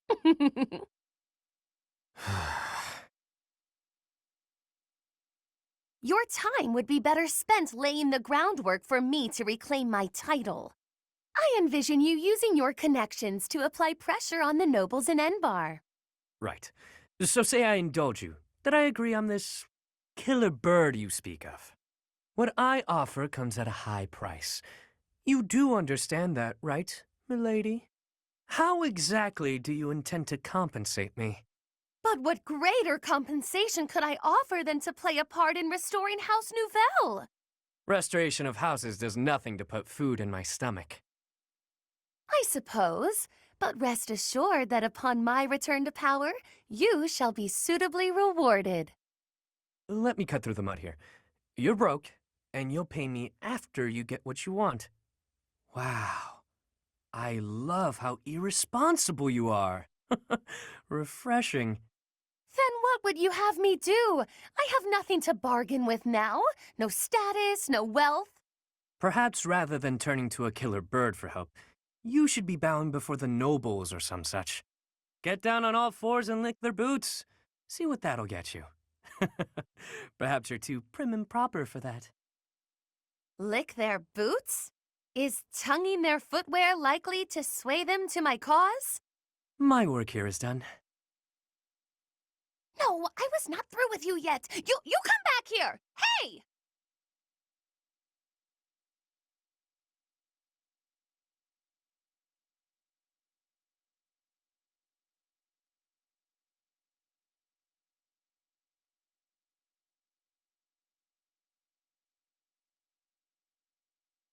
Hey, shady lady. I see you're working into the wee hours. I have asked you before not to refer to me that way.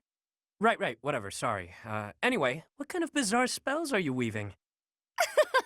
An excellent question. It's a brand of spellcraft many have dreamed of, but none have achieved. A revolution in magical theory. Revolutionary spellwork, huh? Steel yourself for this. The working transforms leather boots into licorice, the old serviceable shape with a new, sweeter taste. Huh. That's certainly something. I'm sure you'll ravage the economy with this one. So, why boots precisely? I was inspired by your suggestion that licking the nobility's boots would fulfill my dream.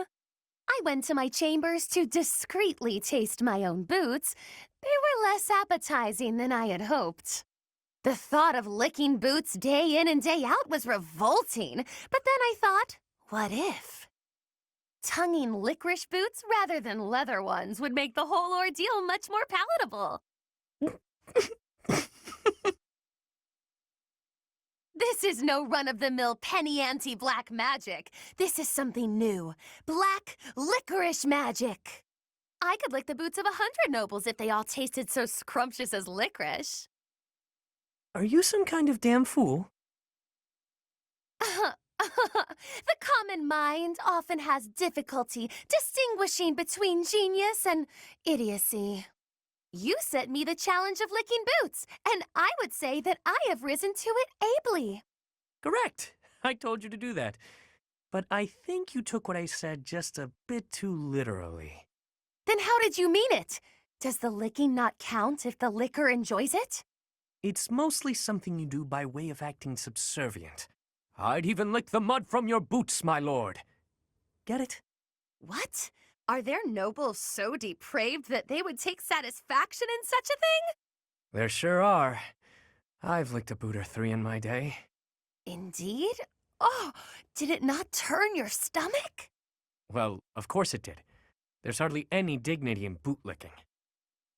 Talking to you is truly entertaining. You're a special kind of strange. I've known many a noble in my life, but none like you.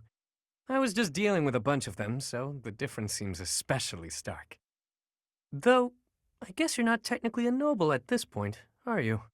You were dealing with nobles in the dead of night? Wait, what? Did you just call me strange? Whew, I'm exhausted. Better go hit the sack. Don't work too hard, milady.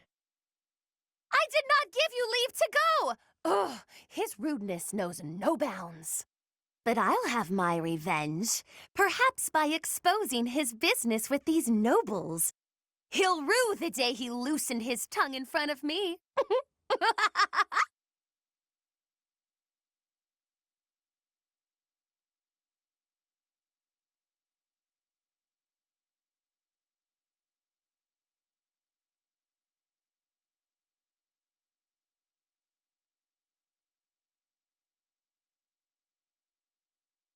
Remember when you mentioned briefly that you'd been in conference with some nobles? Did the topic of conversation happen to be me? I haven't the foggiest idea what you're talking about. Don't be coy with me. I recently received an offer of support from Count Karen. Bravo! Your dream of restoring your house is that much closer now, isn't it? We shall see.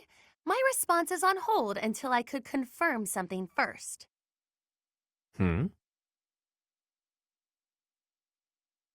You sound as befuddled as I feel. These are events you set in motion, are they not? I want only the truth from you. Lie to me and you shall be incinerated. That doesn't leave me much wiggle room, does it? All right, I'll tell you. So yeah, I might have been negotiating with some nobles. Maybe. Possibly. You do recall that I have nothing I can offer you in return, yes? Of course I know that. I just did what I needed to get what I wanted.